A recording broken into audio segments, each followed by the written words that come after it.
Good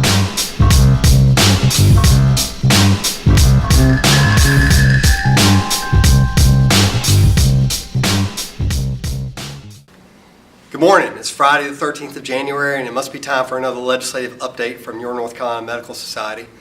It's been a big week, and frankly, we're relieved to get to the end because we've been holding up some great news for you for a long time. But before we get to that, I want to hit three other things.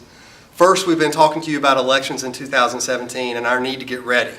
And I don't think we're quite at the point of not needing to get ready, but the Supreme Court put a big roadblock in the way of actually going to elections in 2017 by staying the lower court order to make those elections happen. So we're now waiting to see if that stay is going to stay in place. It's something that we need to continue to get ready for just in case, but the likelihood of having elections in 2017 is much smaller than it used to be. In other news from Washington, the Affordable Care Act has been top of mind for the new Congress that has been set. You've heard lots and lots of news about repeal and replace and whether we're going to repeal now and replace later or repeal and replace at the same time. All I can tell you is that we've been talking with the congressional delegation on a regular basis, and we've been talking to insiders up in the Beltway up there. And there is lots of confusion about whether they're going to do something fast or they're going to do something slow. And in political logic, that probably means they're not going to do anything fast. So let's wait, let's hold ourselves just a little bit on this, even though it is a huge topic for many doctors in the state of North Carolina. And let's make sure that we get your voice in at just the right opportune time so that you can have the influence that you need to have. And we'll be helpful in guiding you on that. Next, we had the General Assembly session start back up on Wednesday. It started and stopped, which is kind of a weird thing, but we have started the 2017 long session. They traditionally gavel in for the pomp and circumstance on the first day, and then they immediately gavel out. This has been a tradition that has been going on for a number of legislative sessions now, and that's to use the next 2 weeks to do kind of an administrative prep time. They name people as chairs, they name committees, they get everybody moved around into new offices, they basically get their house in order, they get the business set up and ready to go. They're going to come back on Wednesday, January the 25th, and that's go time for us. That's when we're going to need to be ready to start talking to legislators about the issues of the day on a regular basis. The thing that you can do between now and then is make sure that you've figured out a time to come to Raleigh. Because by now you have met with your legislators back home as we've asked you to. You have some relationship with them. They know that you are going to be a resource on healthcare issues.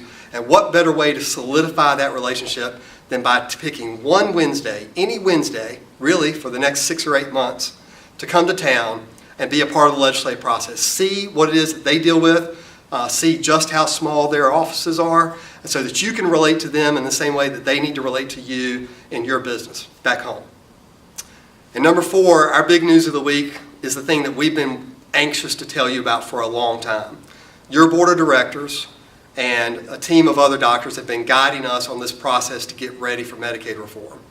And they recognize that the priorities that you set for us, to have a solution that was physician-led, that was value-driven, that was patient-centered, that was homegrown, something that you could have significant influence over, needed to be created. And in the new plan going forward, we recognize that there are going to be 3 managed care entities taking care of the population statewide here in North Carolina. And what better way for you to be engaged than by starting up one of these plans that incorporated you from the very beginning. And that's what we've done here. We've put together an opportunity for all the physicians, the PAs, the nurse practitioners, other providers to come together and figure out how it is that we take care of patients best and then put that into a corporation and make it work. We've found partners who are committed to the same values that you've said were priorities over the years. We've found partners that are willing to do business differently than they've done it in other states, to reinvent here in North Carolina, to make something that's a North Carolina business, not a St. Louis business, not another state business, but a North Carolina business, to make sure that we are focused on the priorities that are here in North Carolina.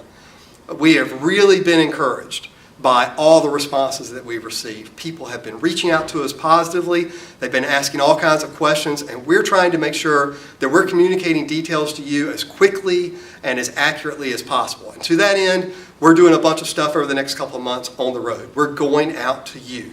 So look for us at your specialty society meetings. Look for us at your county society meetings. But in addition to that, we invite you to make sure that you're communicating to us directly by phone call or by email to make sure that we are answering your questions and giving you all the information so that you can decide for yourself whether you want to be a part of this new opportunity to transform Medicaid. So be sure to look at the website. There is a click-through there that I'll highlight for you. It's very important. That's the question and answers page. And that is where we're collecting many of the questions that have been coming to us, trying to formulate an answer there and put it out so that as many people as possible can see those in a dynamic and timely way. So if you see questions there that answer your questions, that's great. If those cause more questions for you, get them to us so we can answer them and put them out there, because if you've got those questions, then other people have those questions too. So let's keep the conversation going.